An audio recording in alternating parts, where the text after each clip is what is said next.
Hello friends, आपका स्वागत है मेरे यूट्यूब चैनल एडू कलर्स में। आज के उसमें भारत का भूगोल में भारत का भौतिक स्वरूप पढ़ेंगे। देखिए, भारत का जो भौतिक स्वरूप है बहुत वास्ट है। इसको हम एक बार में या एक वीडियो में कंप्लीट नहीं कर सकते हैं।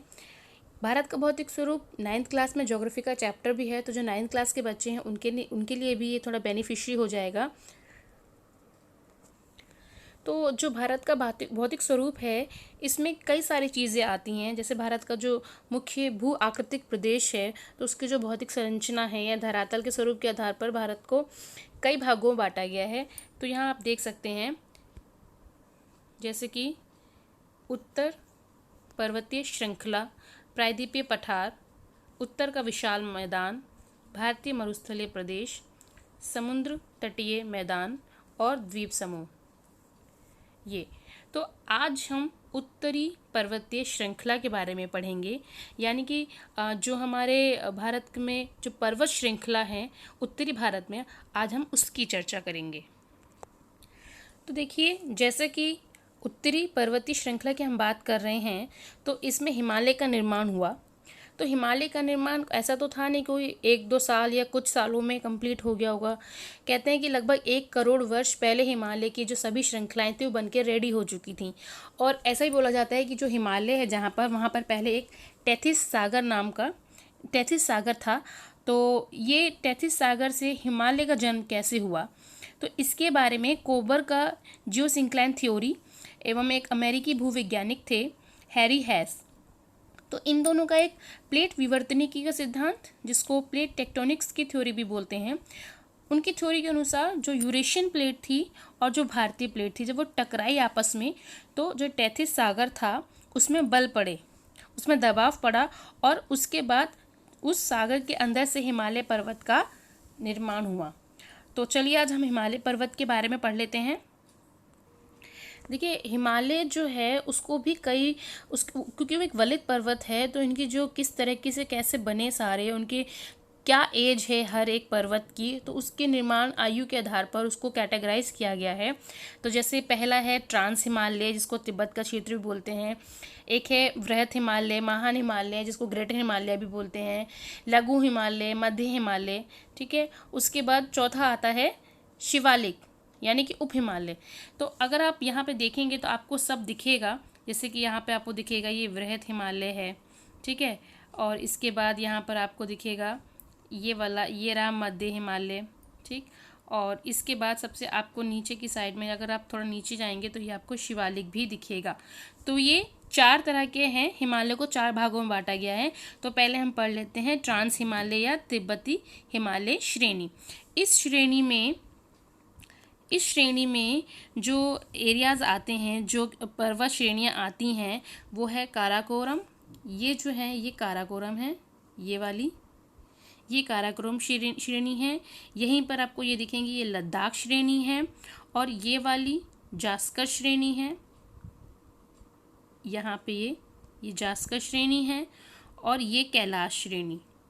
तो इन सब को मिलाकर बनता है हमारा ट्रांस हिमालय। ठीक है, ये ट्रांस हिमालय है। इसके अलावा मैं आपको एक चीज़ और दिखा देती हूँ कि जो ये वाला पोर्शन है, ये हिंदुकुश श्रेणी आप देख रहे होंगे यहाँ पे, हिंदुकुश श्रेणी, ये कुनलुन की श्रेणी, और जो काराकोरम है, ये तीनों पामीर नोट, ये पामीर ग्रंथि है, पामीर नोट इसी का अंग है, और इसी से ये जो श्रेणियां हैं ये अलग हो रही हैं। पामीर ग्रंथि से ही हिंदुकुश श्रेणी बनी है, पामीर ग्रंथि से ही काराकोरम, और पामीर ग्रंथि से ही कुनलुन की जो श्रेणियां हैं वो निकल रही हैं। पहले हम बात करते हैं काराकोरम श्रेणी की। तो जो काराकोरम श्रेणी है, इसको बैकबोन ऑफ हाई एशिया यानी कि एशिया की रीढ़ की हड्डी भी बोला जाता है। और यहाँ पर जो सबसे ऊंची चोटी है वो है K2, जिसको गॉडविन एस्टीमेट में बोला जाता है। ये 8,611 मीटर ऊंची है। और इसके बाद जो दूसरे नंबर पे आती है वो है नागा पर्वत। ये रही नागा पर्वत, और ये है K2। ठीक है, तो ये जो 2 श्रेणियां हैं, सबसे पहले K2, उसके बाद नागा पर्वत, ये भारत की सबसे उच्च चोटियां हैं। तो K2 और नागा पर्वत भारत की सबसे उच्च चोटियां हैं, लेकिन ये अब भारत में अगर आप बेसिकली कहें तो उस हिसाब से प्रॉपर भारत में नहीं है, क्योंकि ये POK में आती हैं। पीओके में, यानी कि जो पाक अधिकृत कश्मीर है ये उसमें आती हैं। तो ये मैंने आपको बता दिया है गॉडविन ऑस्टिन के बारे में और नागा पर्वत के बारे में। गॉडविन ऑस्टिन को गौरी नंदा पर्वत के नाम से भी जाना जाता है। अब हम बात करते हैं ग्रेटर हिमालयाज़ की। तो ये यहाँ से आप पूरा ये जो देख रहे हैं ये ग्रेटर हिमालयाज़ है। ये पूरा ये ग्रेटर हिमालयाज़ क्यों बोलते हैं, क्योंकि यहाँ पर हिमालय की सर्वाधिक सतत ऊंची चोटियाँ मिलती हैं हमको यहाँ पर, जिनकी औसत ऊंचाई जो है कम से कम 6100 किलोमीटर की 6100 मीटर की औसत ऊंचाई है इनकी। और ये हिमालयाज़ के जो सबसे ऊंचे शिखर हैं वो यहाँ हमें देखने को मिलते हैं, जैसे कि माउंट एवरेस्ट जो है, जो कि हिमालय की सबसे ऊंची चोटी है, जिसकी जो हाइट है वो तकरीबन 8848 और कहीं कहीं पर 8850 मीटर भी देखने को मिलेगी। ये वही श्रेणी है जिस पर सबसे पहले बछेंद्री पाल जो है भारत की प्रथम महिला थी, जिन्होंने 1984 में माउंट एवरेस्ट में चढ़ने पर सफलता प्राप्त की थी। तो ये ग्रेटर हिमालयाज़ जो हैं इसमें काफ़ी ऊंचे ऊंचे पर्वत शिखर, जिनके नाम मैं आपको बता देती हूँ, जैसे कि माउंट एवरेस्ट मैंने बताया, फिर कंचनजंगा जो है वो यहाँ पर है, ये सिक्किम और नेपाल के बॉर्डर पे है और इसकी जो ऊंचाई है 8598 मीटर है। और ये अगर हम K2 और नागा पर्वत के बाद देखें तो कंचनजंगा भारत की सबसे ऊंची चोटी है। इसके अलावा नंदा देवी, कामेत व नामचा बारवा इसके इम्पॉर्टेंट शिखर हैं। आप यहाँ देख सकते हैं जितने भी सारे के सारे यहाँ पे ये जितने भी पर्वत शिखर हैं ये सारे ग्रेटर हिमालयाज़ में आते हैं और ये 8000, 7000, 6000 मीटर की इनकी ऊंचाई है। अब हम बात करते हैं मध्य हिमालय की। तो ये आप देख रहे हैं यहाँ पे ये मध्य हिमालय है। यहाँ पर इनकी जो औसत ऊंचाई है वो तकरीबन 3700 मीटर से 4500 मीटर के बीच में है और इनकी औसत चौड़ाई 50 किलोमीटर है। तकरीबन इनकी जो एवरेज है वो 5000 मीटर से भी एकाध ऊंची हैं कुछ। तो यहाँ पे जो पर्वत श्रेणियाँ आती हैं वो है जैसे पीर पंजाल, धौलाधर, महाभारत, इस भाग की प्रमुख पर्वत श्रेणियां हैं।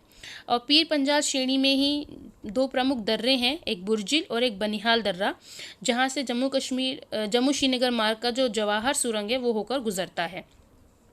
यहाँ पर बहुत सारी घाटियाँ भी हैं, जैसे कुल्लू की घाटी, कश्मीर की घाटी, स्पीति, कांगड़ा, लाहौल, इनको पहाड़ी नगरों के लिए जाना जाता है। अब हम आते हैं जो हिमालय के सबसे उप हिमालय है, निम्न हिमालय है, जिनको शिवालिक भी बोलते हैं। ये हिमालय के सबसे नए पर्वत हैं और इनकी जो औसत ऊंचाई है वो 600 से 1200 मीटर के बीच में है। और यहाँ पर जो पर्वत श्रेणियाँ हमें मिलती हैं उनको दून या द्वार, जैसे पश्चिम में दून और पूर्व में द्वार के नाम से जाना जाता है इस एरिया को। जैसे अगर आप देखें तो जो शिवालिक वाला जो पश्चिम का एरिया, यहाँ पे जो प्रसिद्ध शहर हैं जैसे देहरादून, कोटली दून एवं पाटली दून, और जो उसके पूर्व में शहर है जैसे हरिद्वार, द्वार से बेसिकली जाना जाता है तो हरिद्वार। तो ये सारी चीज़ें जो हैं वो शिवालिक में आती हैं। ये हिमालय का दूसरा वर्गीकरण है। जैसे कि ये वाला आप पोर्शन देख सकते हैं, ये पूरा हिमालय है, तो इस वाले पोर्शन को पंजाब हिमालय, जो जिस क्षेत्र में पड़ता है उसको उस नाम से पुकारा गया है। ये कुमाऊं हिमालय, ये नेपाल हिमालय और इसको असम हिमालय बोला गया है। तो जो पंजाब हिमालय है या कश्मीर हिमालय है उसके बारे में मैं आपको थोड़ा बता देती हूँ। फटाफट से मैं आपको इनकी जो चोटियाँ हैं उनके बारे में बता देती हूँ। तो यहाँ पर जास्कर, लद्दाख, काराकोरम, पीर पंजाल, धौलाधर, ये सारी श्रेणियाँ आती हैं। और इसके बाद आता है कुमाऊं हिमालय। तो कुमाऊं हिमालय में जो चोटियाँ आती हैं जैसे बद्रीनाथ, केदारनाथ, त्रिशूल, माना, गंगोत्री, नंदा देवी, कामेत, यहाँ की प्रमुख चोटियाँ हैं। नेपाल हिमालय में जैसे इसकी जो औसत ऊंचाई है वो 6250 मीटर के आसपास है। तो जो इसकी यहाँ की जो चोटियाँ हैं प्रमुख वो अन्नपूर्णा, धौलागिरी, गोसाईथान, कंचनजंगा, चोऊ, मकालू और माउंट एवरेस्ट हैं। असम हिमालय में जोमुलहारी, काबस, जांग, सांगला, पोहनी, नामचा, बारवा यहाँ की प्रमुख चोटियाँ हैं। और यहाँ पर जो नदियाँ हैं वो दिहांग, दिबांग, लोहित, ब्रह्मपुत्र आदि प्रमुख नदियाँ हैं।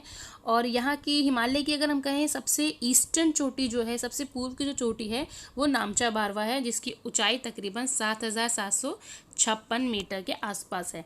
तो ये आज हमारा हिमालय का जो पोर्शन है वो कंप्लीट होता है। अगर आपको इसमें कुछ भी डिफ़िकल्टी है तो आप मुझसे कमेंट सेक्शन में पूछ सकते हैं, या कुछ भी आप कुछ और बताना है तो वो आप मुझे कमेंट सेक्शन में बता सकते हैं।